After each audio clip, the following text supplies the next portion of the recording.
Hey, what's up, everybody? Welcome to another episode of Someday with Jay Barsky. This episode's guest is self mastery coach and compassion expert Dr. Nilesh Satguru. After over a decade of practicing medicine, Nilesh now helps entrepreneurs awaken true success with compassion. His work spans 5 continents, and his client list includes 7 figure serial entrepreneurs, ex athletes, authors, executive coaches, and award winning charity founders. You'll hear us talk about his 5 pillars of self mastery, different meditation practices, and much more. So, with that being said, I hope you enjoy your someday with Dr. Nilesh Sadhguru. Nilesh, what's up? How you doing? I'm very well.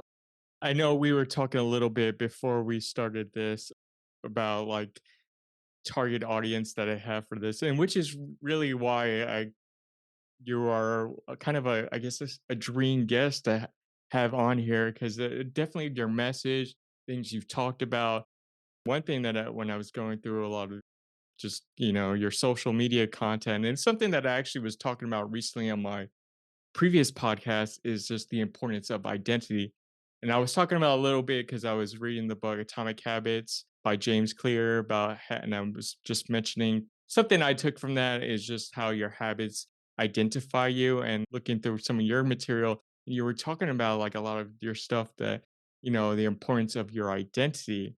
And one thing that I was curious about is your background and something that you transitioned to originally, or which you came from before, was being a medical practitioner, in which now you are a coach for compassionate self mastery. Can you explain kind of a little bit of that journey and why'd you transition from one career into another? Yeah, sure. Well, thanks for having me. And I'm going to share a pretty interesting story because it's not the trodden path. But I want you to picture the scene. I was 27 years old, and I used to drive through this little leafy village in the UK, in a green UK, and I would dream of being what's called a general practitioner, or in the States you call it like a family doctor. And we have this saying in the UK, like being an elbow padded GP, like, you wear one of those blazers with the elbow pads on and you're a village GP. Well, before I got into anything into spirituality, this dream kind of ended up happening, if you like, manifesting. And there I was, 27 years old, and I had ticked off all of my life goals. I didn't really realize it, but I was in the top position that I could be in, which I felt very grateful for. And I had a son, I had this new house, and I'd go to these parties and people would say, "Oh my gosh, you got these things." But inside, I had that same feeling that a lot of people had, which is this it? Does this feel quite aligned? Is there something Mhm. more? And so I started to ask questions. What I now know is the place that I worked wasn't fully aligned with my values. But like many people who are in jobs, I continued to work there for 3 years and went through a lot of pain, a lot of suffering, a lot of challenges. And that really taught me the practice of compassion. Essentially, I had a patient complaint that showed me how uncompassionate I was with a patient. And that helped me look in and realize how uncompassionate I was myself. Mm. And that was the first seed of this mission that I'm on to ripple compassion out into the world of entrepreneurs and into the world was the patient complaint I experienced back in, well, that would have been, yeah, like 8 years ago now. One thing that I've heard you talk about in the past, or going through some of your interviews, was you were talking about like 5 pillars of self mastery. So, can you discuss what a little bit of what those are? It came from my study of what's called lifestyle medicine. So when I was working as a doctor, I started to ask a lot of questions. I see people that weren't getting better, and I was frustrated. I couldn't make them better. 4 out of 5 people I was seeing, I was giving more pills to. And so someone at work said, "Have you heard of this thing called lifestyle medicine?" And that's a specialty that could treat and reverse conditions without drugs, just through lifestyle change. And so it's interesting you mentioned James Clear's book. That's one of the books that set me off on that journey. But Yeah. another book and another person which is transformational is someone called Martin Seligman. And he is a forefather of the positive psychology movement. And so he taught us that there's something beyond happiness. So this is where I'm getting to the 5 pillars. Bear with me. There's something beyond happiness, and that is what's called flourishing. And you can actually measure this level of well-being based on 5 things: positive emotions, how engaged you feel with life, quality relationships, the life of meaning, and accomplishments. And when I read this book, I had a massive aha because I was also studying with the world's leading high performance coach called Brendan Mashard. And he studied high performance. And I realized there was a massive overlap here. And so, 5 pillars of self mastery is a compassionate mind, a courageous purpose, calm energy, collaborative connections, and creative flow. And essentially, these are the ingredients we know with data based on millions of points of data and positive psychology. These are the ingredients to live a life of freedom, fulfillment, and flourishing. So how did you kind of develop these 5 pillars over time? Yeah, absolutely. Well, on one side of in medicine, I learned about something called uh, evidence-based medicine. So, being a doctor, we learned a lot about reading research papers. So, I wanted to bring that into my world of coaching. I wanted to bring more science and evidence behind things because there's levels of evidence, right? You go see your friend who says, "Hey, I just tried this type of meditation. It's really good." Great, that's anecdotal evidence. That works. That might work for one person. But then there's higher levels of evidence, which is based on a lot of data points. And so I wanted to develop a method that was based on a lot of data. And that's how I developed the 5 pillars of self mastery. It's based on positive psychology data. We know it works. But also, I also learned through my various study over time that science has its limitations. And so I also went into the spiritual world because often spirituality is just science that hasn't yet been proven. Yeah. Um, and I pulled parts of that into my method as well. But the 5 pillars of self mastery are essentially based on a lot, like millions of data points, studies over 50 years, and and you see compassion sits at the top of that quite simply because it's got dozens of thousands of studies that prove it's really the single most powerful thing you can do for your emotional well-being, for your personal growth. And a big concept also I'd like to speak today is the difference between self-esteem and self-compassion, which is essentially the biggest lie, misconception, untruth that the personal development industry tells you, is this imbalance between self-esteem and self-compassion. It's funny that you mentioned about like your journey into the spiritual world. Like I would say I'm a pretty spiritual person. I would say, especially a few years ago, I took a yoga teacher training class. It was more just for self practice for myself and kind of opened a different world for me of just like different things to take care of my health that I didn't really look at. Like something I've being like a more of a public health background, I've been just more relied on just science and things I've read instead of things that kind of like maybe like holistic medicines or just like bring things that I never actually really looked into further, just from the yogi perspective. It's just like even simple things as breathing can help your overall health. Yeah, exactly. And then, actually, it's funny you mentioned that because that's a big part of, if you like, the 5 pillars of self mastery are the pillars, but there's the buckets of energy, evidence, and experience. That's why I use in my method as well. So we use a lot of yogic techniques on energy as well because I found them to be phenomenally powerful in my own life. And when I looked back in my medical days, I realized that a lot of people I saw healed through these energetic practices as well. So it's not just about the science. We've also got to listen to people, be open to their beliefs. Beliefs are the most powerful ways that people can heal. If you Mm. really believe something's going to work, it's likely to work. And and then you've also got to bring into account some of the kind of energetic practices and spiritual practices. Something else I kind of want to pick your brain about that I've heard you mention before is that you believe that people subconsciously fear success. Kind of want to just ask your thoughts on that, of you mentioning that, and why is that something that you believe in? Yes, I'm glad you asked that question, and you've obviously watched that video.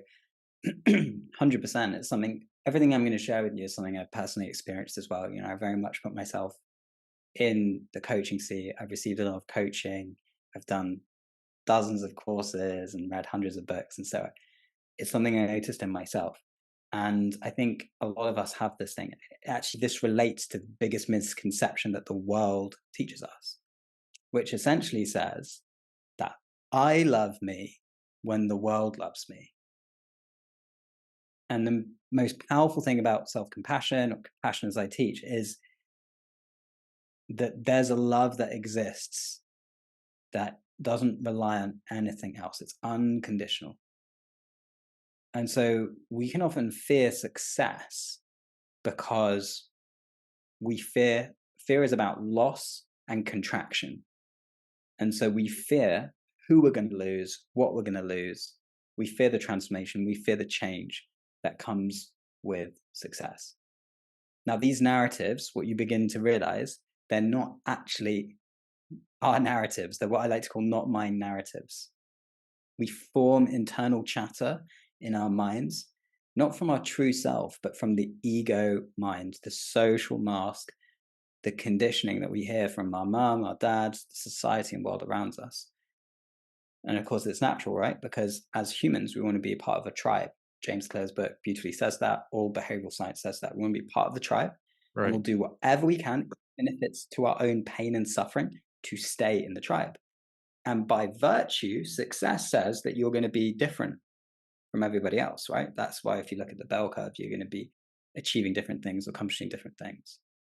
So naturally, people fear that because they fear they're going to lose the belonging, the connection, the love of people outside of you. And so what self-compassion does is it shows you that there's a love that exists within you that is always there, that's present for every single person. It doesn't discriminate between age, race, sex, what you've done. It doesn't matter who you are, where you've been, or even where you're going, that we all deserve to be loved. And this is the essential message, right? Because it's very subtle, the messages that get sent out to you, even in the self-development world. Buy this program and you will love yourself more. You will approve of yourself more. You will be complete once you achieve that number of dollars per month, or once you get the girl or the man that you desire, then you'll be good enough. It's very, very subtle.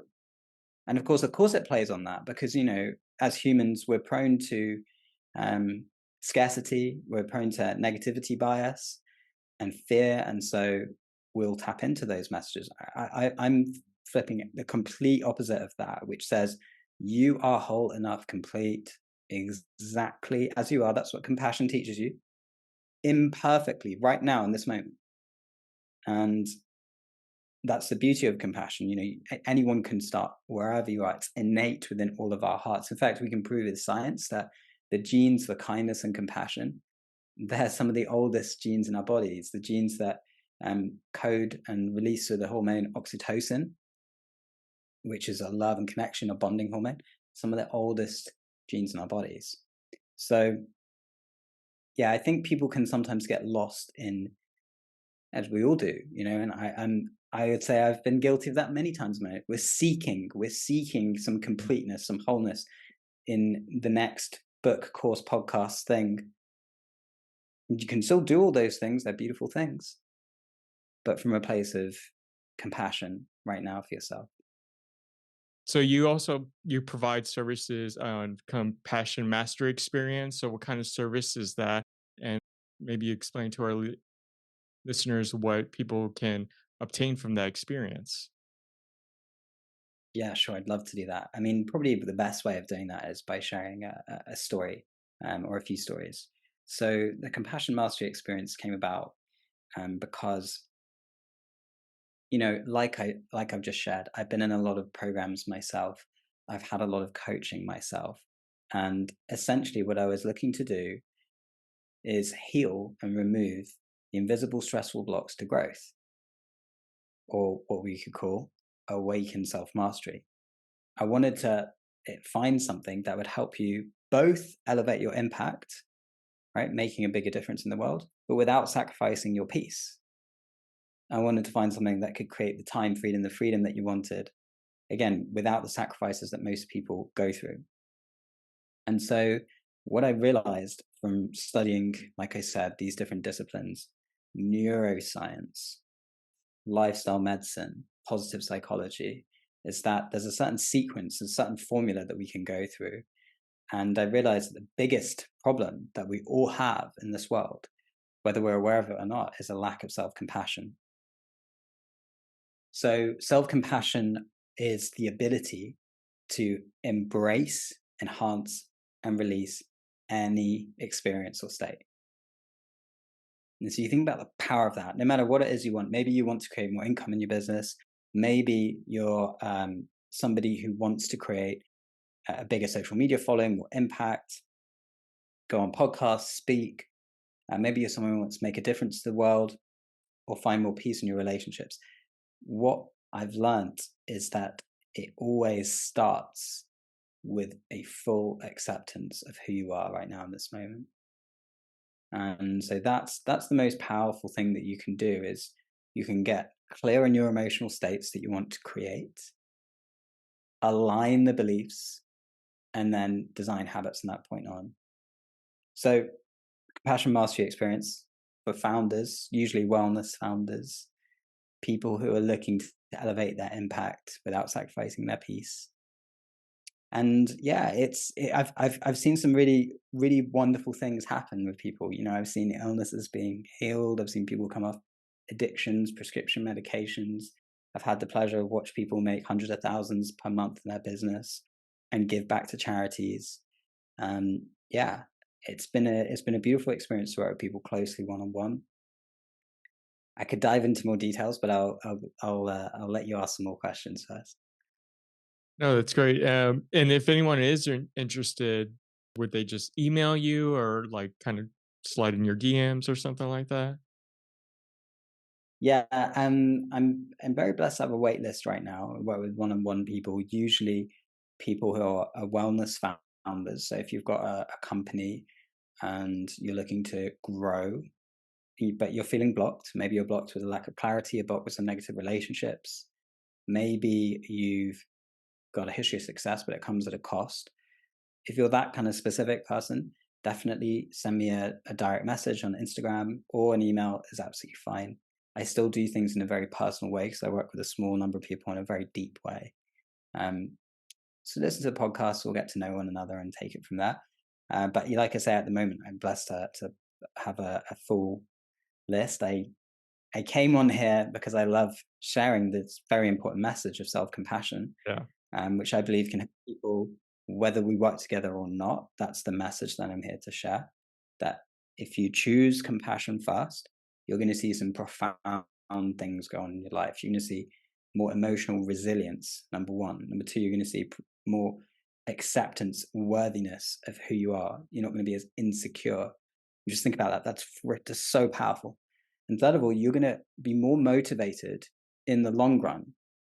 Why? Because you're not relying on these kind of instant hits, this instant gratification. You're going to have this delayed gratification because you accept who you are. And you stay motivated because you're not going to be criticizing yourself along the whole journey. And so, you know, for anyone that didn't fit that person that I shared, I'm sure you can benefit from self-compassion. I really believe it's available to all of us, and it's very important for living a fulfilled and free and flourishing life. I like that we were talking a little bit about our shared experience in reading Atomic Habits by James Clear. And I asked this like any recommendations that you can provide for our listeners, but also maybe just for me too. I'm interested. Any like literature that you kind of recommend to people that you do one-on-one coaching with?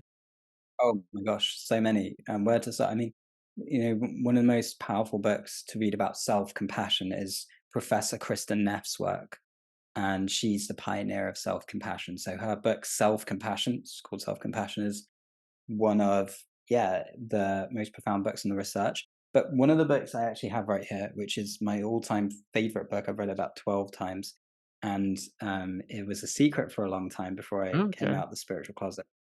And it's Seven Spiritual Laws of Success by Deepak Chopra. Very, I mean, I think it has something like a hundred Oh, thousand reviews on Amazon. It's a huge book, um, but the profoundness of those concepts really marries up a lot of the wisdom that I learned about as a doctor and how to essentially um, accomplish what's meaningful, but with ease. There's a lot of people that accomplish things to themselves. They accomplish things, but they realize it's not meaningful. Or there's a lot of people who accomplish things, but it comes at a cost, like the cost of their health, or their loved ones, or people that they really care about. And I think that's a very important message, that you don't need to sacrifice that. When you really work on the inner game, when you look inwards and you heal these invisible blocks that we all have, then let's take a quick example of this, right? If you think about how busy your mind is on a day-to-day basis, can you just imagine if you had 50% fewer um, overthinking, internal thoughts? We call it rumination. Like, you just say, imagine if we have 60,000 thoughts a day. Imagine if you just managed to actually not have as many repetitive, Yeah. frustrating thoughts going. And I can tell you that, what we find is that thinking and feeling goes in a loop. And so the reason why people overthink is quite simply because of suppressed emotions. And so that's how self-compassion helps. And you can embrace your emotional states. All of a sudden, the internal chatter just quietens down. Boom. And then you get the voice, the higher self, the voice that can give you intuition, synchronicities, amazing new ideas, creativity.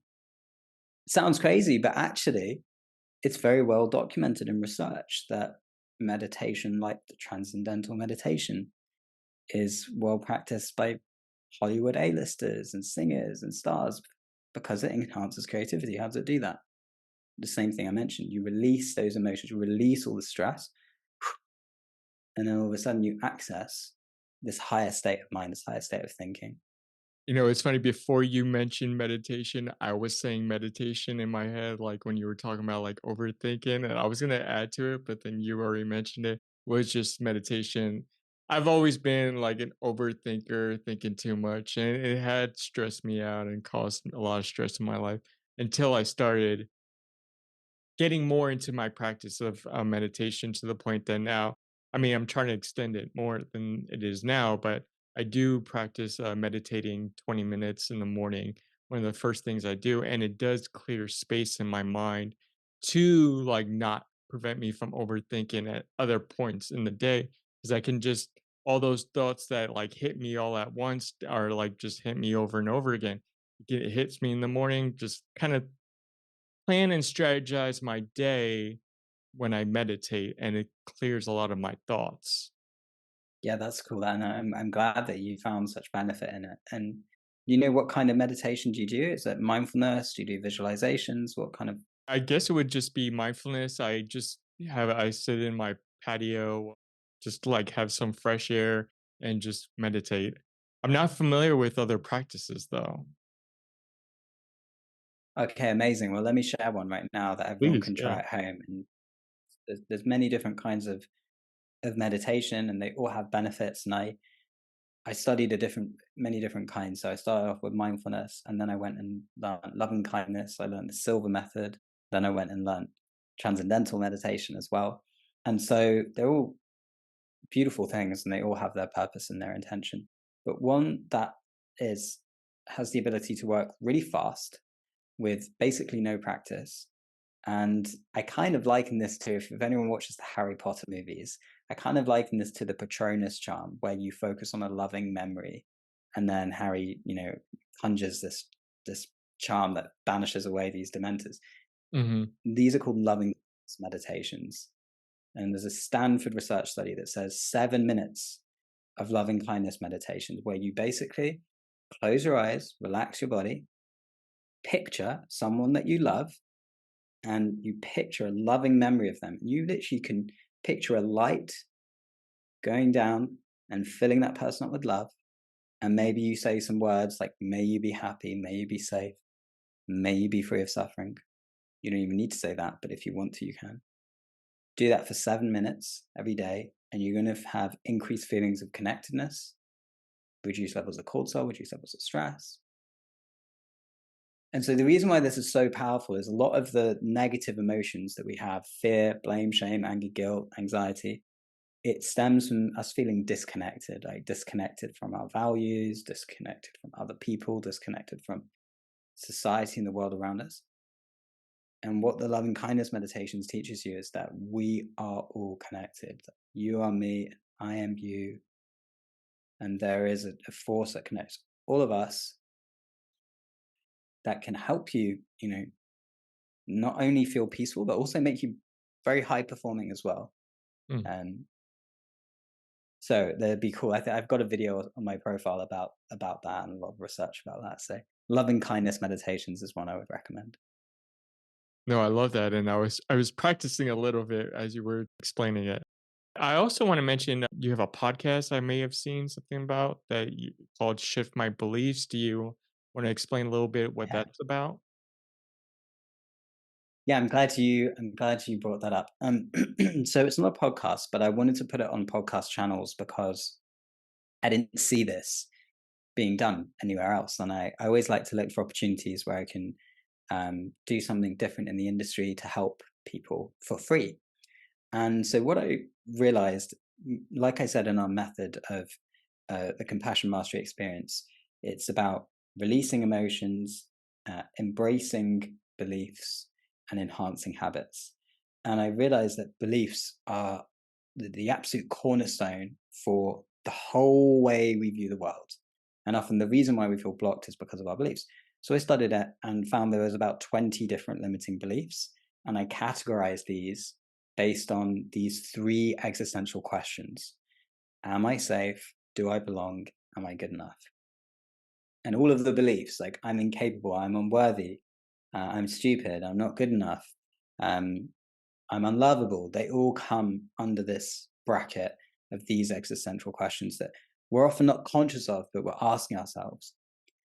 And so I strongly recommend you guys go on and have a listen to these 2-minute intro episodes. And they're going to give you a lot of awareness of, oh, that's why I undercommit on my goals. That's why I don't have any boundaries with people. Or, oh, that's why I always procrastinate or I feel reactive or I don't have enough time in the day. And, that alone, when I started to uncover these things in myself, well, that's when I can fully accept myself. I didn't blame myself or judge myself as much anymore. And I could accept that, oh, there's reasons for this. It's not because I'm defective or something's wrong with me. It's like, I'm human like you. We all have our things. And so I'd encourage you to have a look at the Shift My Beliefs. And you've got 2-minute intro episodes. And then the rest is a fusion of some special binaural beats that puts your brainwaves into the right Oh, state. cool.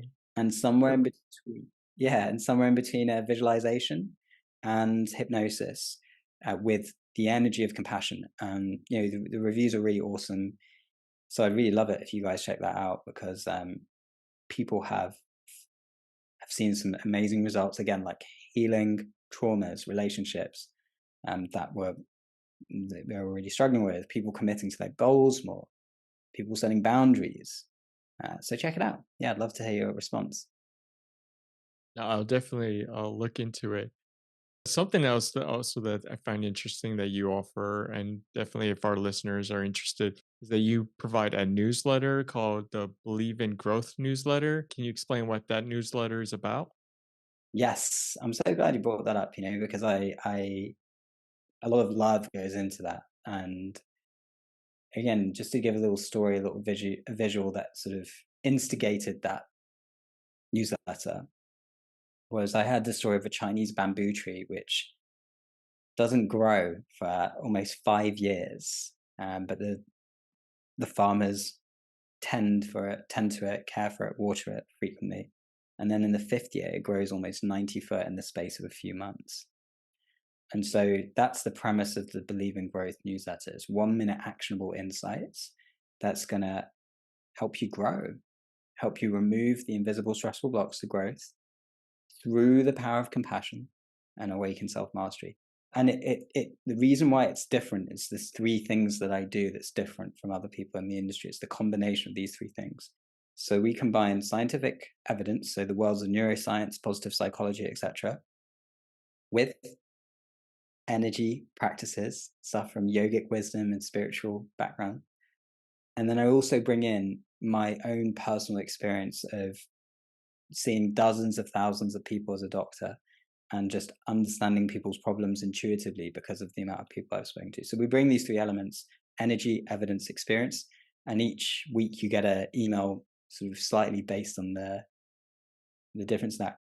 And again, the reason why I did that is a lot of the newsletters that I followed, I liked them, but there wasn't the variety. Like I wanted the variety, and they tended to be quite similar. So that's why I brought this favor.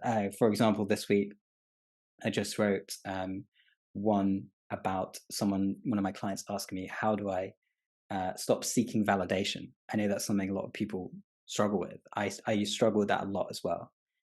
And then I also had one about healing the root chakra, feeling safe and grounded and calm and present. How do we do that in a simple way? No, that's great. Thank you for sharing that. And there's something that I always like to ask my guests and just ask them about like special routines, specific rituals they kind of follow throughout their day, throughout their week, something they specifically had to do at some point, just on a routine basis. I know we were talking about meditation for a bit, so that's something that I would love to like. Maybe you can mention like when or how long you usually practice that. But is there any of those kind of practices that you could share for our listeners? Yes, loads. So I actually I can see my board of rituals that I have. So after this call, I'll be doing that. I'm going to share something a bit different that a lot of people don't talk about. So this is a ritual I do in between Zoom calls, okay? Because I know a lot of people stare at their computers or TVs, stare at their screens a lot, and they feel drained afterwards. And this makes sense because our eyes, um, our visual cortex of our brain takes up about 50% of our processing power. So remember www.eyes, www.eyes. So after this call or after any calls, the first thing I'll do is I'll close my eyes. Or if I can get outside and look at nature, that's amazing. But often I'll close my eyes, and then the first W stands for whoosh, which is breathe. So I'll close my eyes, place my hand on, and I'll slow my breath.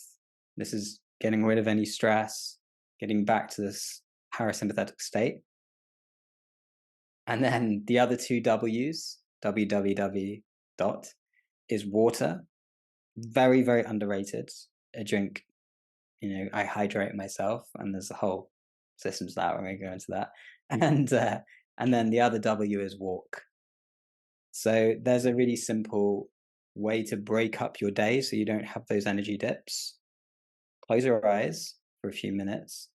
Breathe at a slow rhythm, like 5 seconds in, 5 seconds out, all through the nose. Drink your water and go for a walk. You can do that all in about 5 minutes. And, I guarantee you're going to feel more rejuvenated just through that practice. That's great. I'll definitely start practicing that. I looked at a computer a lot, especially when I do these podcasts and edit everything. I will definitely practice that. Thank you. Something additional that I want to ask is like any practices that help motivate you that you can recommend for our listeners and just, things to help practice in achieving your goals. Yes, absolutely. So again, my central message is self-compassion, and the research is really clear that people who are self-compassionate, that means that instead of beating yourself up, you're kind to yourself. It means that instead of overthinking, you become present. It means instead of trying to isolate yourself, you seek for the common humanity, you seek connection in all of our human experience. That is what will keep you motivated in the long run. So what's the practice for that? Well, loving kindness meditations is one of them. Anything that fills your cup first. See, motivation, as you all know from James Clear and from BJ Fogg, it waxes and wanes. So you want to make sure you build rituals every day that fill you up. And the most simple way to do that is to ask what you used to do as a child that make you feel calm and at peace when you're by yourself. For example, for me, I used to sing to my favorite songs in my bedroom for hours. And so I know that when I'm feeling demotivated, I take a step outside of all the things I have to do, which is 100, and I put some tunes on, I start rapping, I start singing, just have fun. I fill myself up. And then from that place, I can do work. I can get into my flow state, I can work. And so this is the big thing about motivation and keeping your goals. It's, can you be consistent in the long run? Um, and actually, if you do deep work, which I'm sure you're aware of, then you can get enormous amounts done.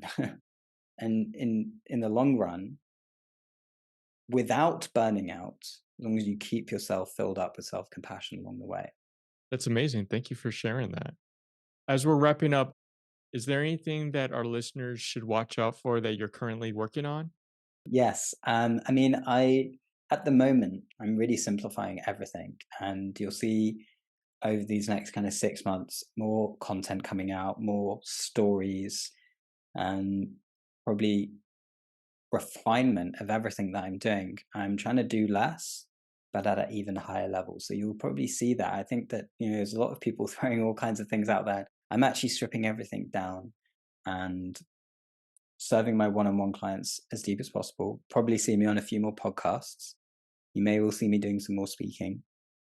But the best way is just to follow, and wherever you are, I mean, the central message for anyone today is to choose compassion right now in this moment, to embrace, to enhance and release any emotional state, any experience that you've got right now, whether it's separation and illness, whether you've got business difficulties. That's the message I want everyone to see, is that instead of what everyone else is doing in the world, which is they're on this treadmill of success, they're trying to choose mastery in every moment without choosing compassion first. That's the central message I'd love everyone to hear. Look inwards, choose compassion, and go from there. Thank you. And you've mentioned so much great things already just from what was just being said right now. Do you have any final thoughts that you would like to leave with our listeners? Yeah, I mean, like I said earlier, that central message, that there's a specific sequence, that nothing is more important than your emotional well-being, mastering your emotions, choosing compassion for yourself and the world around you. And really, honestly, I can say with truth and working with a lot of people, looking at the science, looking at the spiritual texts, when you do that, synchronicities, signs, magic, all kinds of things opens up for you. And I'd really encourage everybody to choose that path um, right now in this moment. Nilesh, I appreciate this conversation. I think our listeners could grab a lot that we've discussed from this conversation. I definitely encourage them to go through all your socials and all your material and just want to say sponge up everything that all the knowledge that you're definitely sharing. But I appreciate this conversation and thank you so much for joining me on Someday with Jay Barsky. Thanks. It's been such a pleasure. And I really appreciate everyone. I look forward to hearing from some of you. Thanks for listening to our episode with Dr. Nilesh Satguru. Follow him on all his socials, which you may find in the episode notes. I hope you enjoyed our episode. Please rate and comment on the podcast to help make it grow. If you wish to follow me, all my socials are at I am Jay Barsky. Thanks for listening, and I'll see you soon.